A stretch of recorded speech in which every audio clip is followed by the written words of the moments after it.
सभी मित्रों को मेरा नमस्कार। मैं शिक्षक गणेश संकुलेती पक्षी परिवार उत्तराखंड से आज मैं आपको एक पक्षी के बारे में जानकारी देना चाहता हूं। जो पक्षी ये कह सकते हैं, इस पक्षी को हम चकडिल कहते हैं और वैसे इसको हम वाइट स्पॉटेड फैनटेल फ्लाईकैचर कहते हैं। यह पक्षी काले रंग का होता है। इसका चेस्ट सफ़ेद होता है, आँखों के ऊपर सफ़ेद धारी होती है और ये कह सकते हैं इसके चोंच के नीचे या गर्दन के नीचे भी सफ़ेद होता है। पूँछ ये एक तरह से काला होता है, थोड़ा सा ये कह सकते हैं कि ब्राउन टाइप का, या कह सकते हैं उसमें ब्राउन टाइप का भी कह सकते हैं, लेकिन अधिकतर काले रंग का ही इसके पंखों में ज़्यादातर काला रंग दिखता है। हल्का हल्का सफ़ेद धारियाँ या पूँछ के इनमें सफ़ेद होता है। यह पक्षी झाड़ियों में, ख़ास तौर से झाड़ियों में घोंसला बनाता है।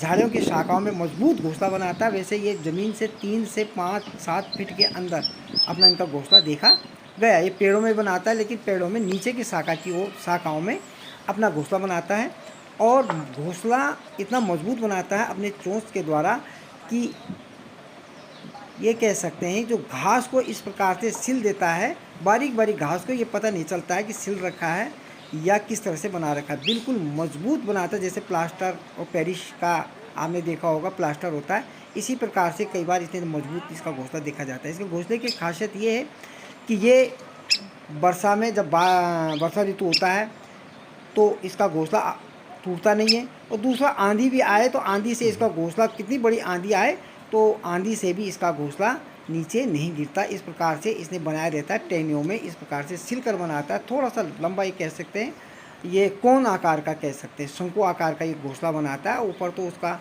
जो होता कटोरा टाइप का तो रहता है, लेकिन नीचे लंबा रहता है शंकु आकार का। और ये 3 अंडे देता है ये चकडिल, और ये खास तौर से पत्थर रंग का, सफ़ेद रंग नहीं बोल सकते, पत्थर का जैसे कलर कह सकते हैं वैसे होता है, पूरा सफ़ेद नहीं होता, और उसमें हल्के हल्के काले या ब्राउन टाइप के धब्बे होते हैं इसमें। और यहाँ 3 ही अंडे देता है और इसके बच्चे इतने छोटे होते हैं, बहुत छोटे, शुरू में बहुत छोटे होते हैं, लेकिन ये बच्चा शीघ्र क्या करते हैं, जल्दी वृद्धि करते हैं। ऐसा नहीं कि लंबा समय इनको बड़े होने में लगे। 15-16 दिन के अंदर ही ये बच्चे उड़ने के लिए तैयार हो जाते हैं। ये नर और मादा दोनों ही बारी बारी से अपने अंडों की शिकायत करते हैं और दोनों ही बारी बारी से अपने बच्चों को आसपास से हरे कीड़े, खास तौर से छोटे जो चिड़िया होती है, केवल चिड़ियों के जो बच्चे होते हैं वो हरे कीड़ा ही खाती है, तो आसपास से लाते रहते हैं। तो एक इनका ये देखा गया है कि इनके घोंसले के आसपास अगर हम जाएं तो तुरंत ही क्या हो जाता है, इनकी नज़र पड़ जाती है, वो तुरंत आ जाते हैं। अपने दूर से भी अपने घोंसले पर ये देख रेख करते रहते हैं। नर या मादा में से एक अगर दूर जाएगा तो एक घोंसले के आसपास रहता है। तो जैसे कोई, इनको ये लगता है कि कोई इस प्रकार से खतरा उत्पन्न हो गया है तो आवाज़ करने लगते हैं, तो दोनों ही वहाँ पे आ जाते हैं, नर और मादा, जिससे खतरे का आभास दिला सके ये अपने बच्चों को भी, स्वयं भी। तो इनके कई बार क्या होता है, आसपास ट्री पाई होता है, ट्री पाई इनके अंडे बच्चों को नुकसान पहुंचाता है, लेकिन झाड़ी के अंदर इनके अंडे बच्चे क्या रहते हैं, सुरक्षित रहते हैं। कई बार जंगलों में आग लगने के कारण से, आसपास झाड़ में आग लगने के कारण से इनके अंडे बच्चे को भी नुकसान पहुँचता है।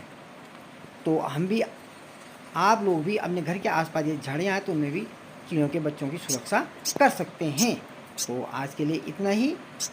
नमस्कार, जय हिंद, जय भारत।